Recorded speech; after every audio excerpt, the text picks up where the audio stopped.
So, have you ever looked at a fragrance and just seen so many options?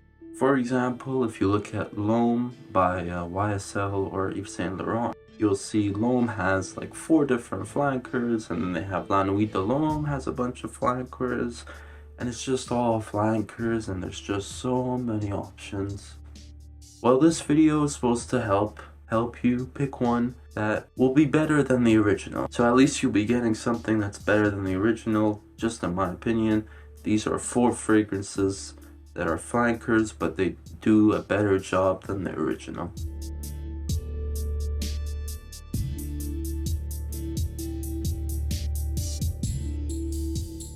What's up guys, I'm Steve Talks, and today we are starting off with Aqua di Gio Perfumo. Now this fragrance is a flanker obviously of Aqua di Gio by Giorgio Armani, and what it does is it kind of just takes that Aqua di Gio DNA and kind of adds a little more to it. So you've got the traditional, oceanic notes mixed with some bergamot, the usual Aqua di Gio DNA, but this one adds a bit of incense, a bit of patchouli in there to really switch it up, but still make it smell fresh like how the original did, but add a little bit to it and make it a little different and make it a little better in my opinion.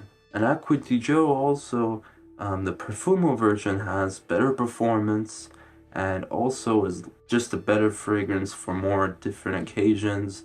It's not like the other one. The original is pretty much a spring and summer scent, whereas this one I feel like you could wear all year round. Next up we got Azara Wanted by Night. Now Azara Wanted, it's a whole different fragrance compared to this one. Azara Wanted is definitely more of a Invictus, sweet, bubblegummy type of fragrance, and it's also more citrusy. What this does is it takes that, sweetness from the original, from Azara Wanted, and then adds warm spiciness to it, adds a bit of tobacco, cinnamon, and makes it a bit more fruity and sweet.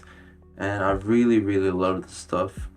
This stuff is like really good for your winter and fall nights, and if you're looking for a fragrance that's pretty sweet but still has those winter components like your tobacco, like your cinnamon fragrances, I would definitely recommend this one. It's long lasting, it's very strong, also up in the air, and it's very noticeable. So if you wear this, just be careful because it is pretty strong. I'll definitely recommend this one. I would overlook the Azara Wanted and just go ahead and get this one. Next up we got Bleu de Chanel, but the parfum version. So you guys probably have tried the Eau de Toilette version, and you have probably tried the Eau de Parfum version, but then the Parfum version I think smells better than the original, and it's pretty close between this one and the Eau de Parfum version. But the original, after this one came out, and it was already pretty much done after the Eau de Parfum came out, but then this one came through, and I feel like I prefer this one a little bit more than the Eau de Parfum. But compared to the original, I would take this one over that any day. It smells very good. It has a lot of citrus in it, but with that aromatic Bleu de Chanel vibe that you get off from the original. It's got some notes of lemon zest, lavender, and sandalwood. Aromatic, but with a nice lemon citrusy touch. I would definitely recommend it over the original, hands down.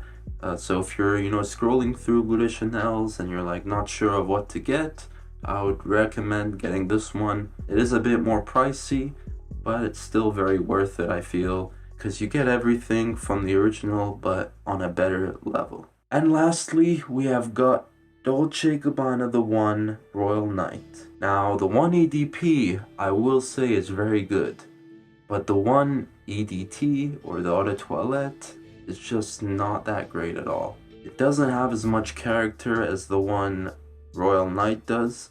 The EDP is similar to this, and what this does is actually takes that EDP, makes it a little bit more refined, throws in a bit more cardamom in there, a bit more sandalwood, and keeps that amber with those additions of the cardamom and that sandalwood. Makes it have a little bit more than just, you know, your amber masculine smell. And that's why I like this one, and that's just compared to the EDP, because I didn't even, the EDT is completely out for me. It lacks performance, doesn't smell too crazy. I mean, it just smells like a very light masculine scent, whereas this one has a bit more drive to it, has a bit more sophistication, and it has a little bit where it kind of changes. It doesn't smell like just an amber, dark and deep fragrance. It kind of changes up, which I do like a lot. And that's why this fragrance is better than the original, the one Royal Night. Hope you guys enjoyed the video. If you did, let me know in the comments below. Let me know if you have any other fragrance ideas you would like to see. If you want to support me, you know, like the video, comment down below that you enjoyed the video as well, and I'll see you guys later.